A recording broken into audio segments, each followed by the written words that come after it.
Ya, assalamualaikum warahmatullahi wabarakatuh.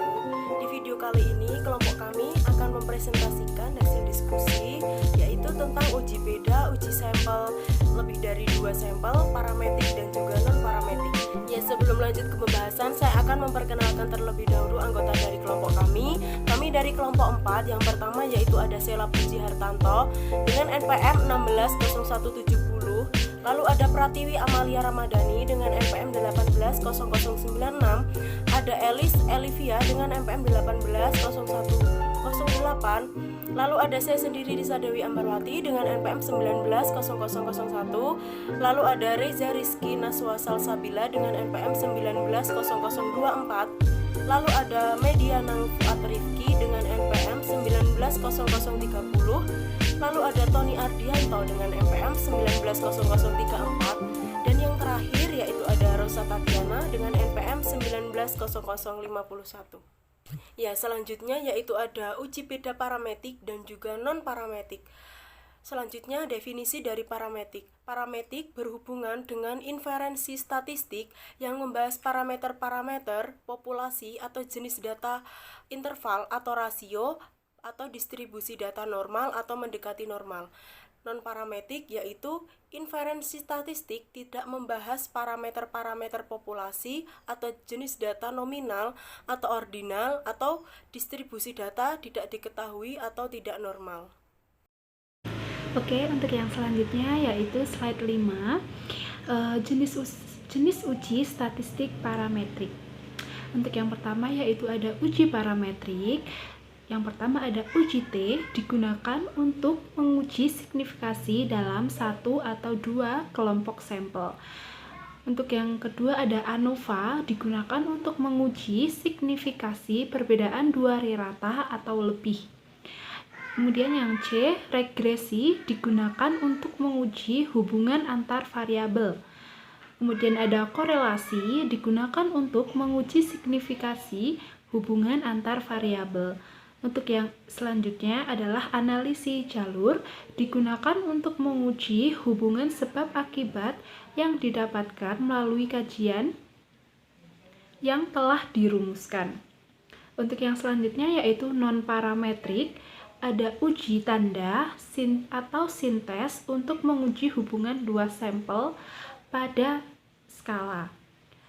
Selanjutnya ada rank sum test, kemudian ada rank correlation test, dan Fisher probability exact test merupakan pengujian hipotesis komparatif untuk data nominal dari dua sampel yang independen. Untuk yang selanjutnya ada C kuadrat, menggunakan sebuah data nominal menguji kemandirian satu sampel atau dua sampel. Langkah-langkah menentukan statistik uji. Yang pertama ada mengidentifikasi. Lakukan pengamatan mengenai karakter data yang akan diuji. Apakah jenis data nominal, ordinal, interval, atau rasio. Yang kedua, perhatikan ukuran sampel. Perhatikan ukuran sampel yang diambil dari populasi, apakah berukuran besar atau kecil. Besar kecilnya sampel biasanya mengikuti ketentuan literatur. Yang ketiga, pastikan Anda mengetahui apakah data yang akan diuji memiliki distribusi tertentu. Oke, yang selanjutnya itu dua sampel parameter. Yang pertama ada sampel parametrik dan yang kedua ada sampel non parametrik. Dari statistik parametrik yaitu suatu teknik statistik yang dapat digunakan untuk menguji hipotesis dengan melibatkan parameter populasi. Statistik parametrik memiliki keterbatasan pengguna jenis data yaitu minimal menggunakan data interval dan rasio. Terdapat beberapa keunggulan dan kelemahan dari statistik parametrik ini. Yang keunggulannya yaitu yang pertama, tidak perlu dilakukan pengujian terhadap parameter populasi karena sudah dianggap memenuhi syarat. Dan yang kedua, data observasi dianggap saling bebas dan diambil dari populasi yang memiliki distribusi normal dengan varian yang homogen. Kekurangan dari statistik parametrik yaitu populasi harus memiliki varian yang sama. Tentu hal ini merupakan hal yang sulit karena kenyataannya semua varian dari populasi tidak diketahui. Yang kedua yaitu variabel. Variabel yang diteliti terbatas hanya untuk jenis data dengan skala yang paling tidak adalah interval dan juga rasio. Distribusi dari populasi harus diketahui normal, karena jika belum diketahui tentu harus dicari terlebih dahulu menggunakan uji normalitas. Dan yang kedua adalah statistik uji non-parametrik. Pada statistik non-parametrik yaitu tidak melibatkan pendugaan nilai populasi. Terdapat beberapa keunggulan dari statistik non-parametrik. Selanjutnya yaitu uji Mann-Whitney. Uji Mann-Whitney ini juga sering disebut dengan Wilcoxon-Rank Sum Test, yaitu pilihan uji non-parametris apabila uji independent t-test tidak dapat dilakukan karena asumsi normalitas tidak terpenuhi. Tetapi meskipun bentuk non-parametris dari uji independent t-test, uji Mann-Whitney u-test tidak menguji perbedaan mean atau rata-rata yang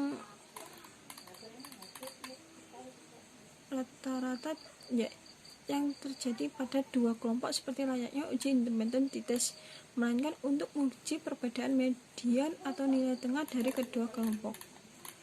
Pada asumsi Mann-Whitney u-test ini terdapat 4 asumsi, yaitu yang pertama, skala data variabel terikat adalah ordinal, interval, atau rasio. Apabila skala, interval, atau rasio ini terikat, asumsi normalitas tidak terpenuhi, atau bisa disebut normalitas dapat diketahui setelah uji normalitas. Yang kedua, data berasal dari dua kelompok. Yang apabila data berasal dari 3 kelompok atau lebih, maka sebaiknya menggunakan uji Kruskal-Wallis. Yang ketiga, variabel independen satu dengan yang lainnya itu berasal dari kelompok yang berbeda atau tidak berpasangan.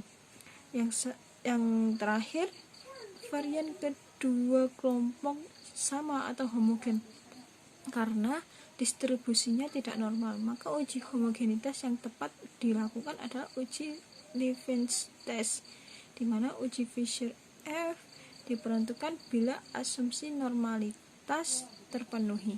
Selanjutnya adalah uji Kolmogorov-Smirnov Z. Uji Kolmogorov-Smirnov Z adalah alat untuk menguji sensitivitas perbedaan dua populasi. Perhitungan membandingkan diskumulatif kedua populasi, yaitu ada dua hipotesis. Yang pertama, H0 atau dua sampel bebas berasal dari populasi yang berdistribusi sama, dan H1 adalah dua sampel bebas berasal dari populasi yang berdistribusi tidak sama. Uji Kolmogorov-Smirnov sendiri adalah alat uji statistik yang digunakan untuk menentukan apakah suatu sampel berasal dari suatu populasi yang memiliki sebaran data tertentu atau mengikuti distribusi statistik tertentu. Saya akan menjelaskan uji Ransworth-Wolfowitz, yaitu minimum untuk skala ordinal, sensitif terhadap berbagai perbedaan dalam kedua populasi, kurang powerful di dalam Mann-Whitney, hipotesis alternatif lebih luas. Uji non-parametrik ada dua kelompok sampel bebas. Yang pertama ada uji Fisher-Excess probability, yaitu merupakan pengujian hipotesis komparatif untuk data nominal dari dua sampel yang independen. Prosedur uji statistiknya adalah sebagai berikut. Pertama, menentukan formulasi hipotesis. Yang kedua, menentukan taraf nyata. Yang ketiga, menentukan kriteria pengujian. Yang keempat, membuat kesimpulan. Menyimpulkan bahwa HO diterima atau ditolak. Yang kedua, yaitu uji binomial. Pengertian uji binomial adalah uji non-parametrik yang digunakan untuk menggantikan uji statistik T jika asumsi N kecil dan populasi normal sebagai syarat uji tidak dipenuhi. Uji binomial digunakan untuk menguji hipotesis bila dalam populasi terdiri dua kelompok kelas. Datanya berbentuk nominal dan jumlah sampelnya kecilnya kurang dari 25. Syarat uji binomial yaitu populasi terdiri dari dua kelas, misalnya pria dan wanita, data nominal dan jumlah kecil yaitu kurang lebih 25. Yang ketiga ada distribusi data binomial.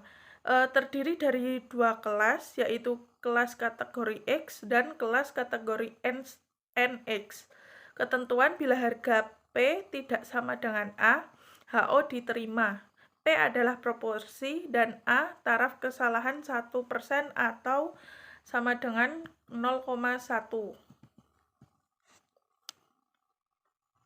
Yang terakhir ada uji Chi kuadrat.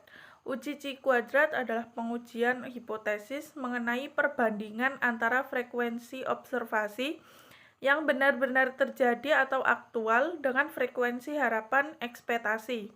Pengertian frekuensi observasi dan frekuensi harapan adalah frekuensi observasi nilainya didapat dari hasil percobaan O. Sedangkan frekuensi harapan nilainya dihitung secara teoritis atau E. Kegunaan chi-square ini adalah tidaknya asosiasi antara dua variabel. Yang kedua, apakah kelompok homogeni itu atau tidak. Uji kenormalan data dengan melihat distribusi data.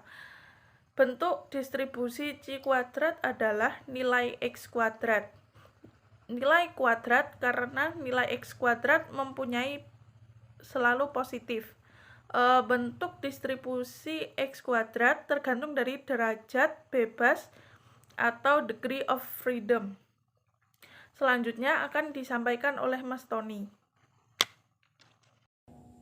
Selanjutnya mengenai uji lebih dari dua sampel parametrik.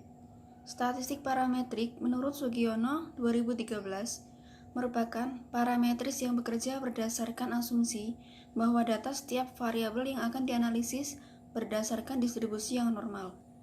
Untuk itu, sebelum peneliti menggunakan teknik statistik parametris, maka kenormalan harus diuji terlebih dahulu. Menurut Santoso 2010, metode statistik parametrik digunakan untuk yang pertama data dalam jumlah yang besar, biasanya di atas 30. Yang kedua untuk data berskala atau bertipe interval maupun rasio. Kemudian distribusi data adalah normal atau dapat dianggap normal.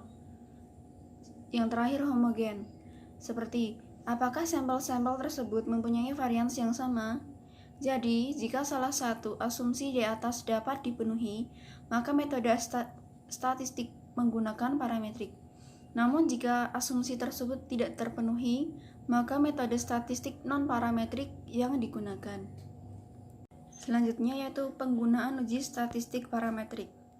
Jenis uji statistik parametrik lebih dari dua kelompok sampel tidak berhubungan atau bebas terdiri dari 3 jenis, yaitu yang pertama uji ANOVA dua arah atau two-way ANOVA. Uji ini digunakan untuk menguji hipotesis komparatif rata-rata ke sampel bila peneliti melakukan kategorisasi terhadap sampel. Jadi analisisnya berlangsung dua arah, yaitu antar perlakuan dan antar blok atau grup. Jenis ini umumnya dilakukan pada rancangan perlakuan yang faktor-faktor lingkungannya sulit dikontrol, seperti pada percobaan lapangan. Kedua yaitu uji ANOVA satu arah atau one-way ANOVA, yang digunakan untuk menguji hipotesis komparatif rata-rata K sampel bila pada setiap sampel hanya terdiri atas satu kategori. Uji yang ini analisisnya hanya berlangsung satu arah, yaitu antar perlakuan. Kemudian yang terakhir yaitu MANOVA. MANOVA ini merupakan bentuk analisis dari ANOVA. Maksudnya adalah terdapat lebih dari satu variabel terikat. Dapat digunakan pada lebih dari satu variabel independen maupun kategori kedua atau lebih. Sekian dari kelompok kami. Jika ada salah kata mohon dimaafkan. Wassalamualaikum warahmatullahi wabarakatuh.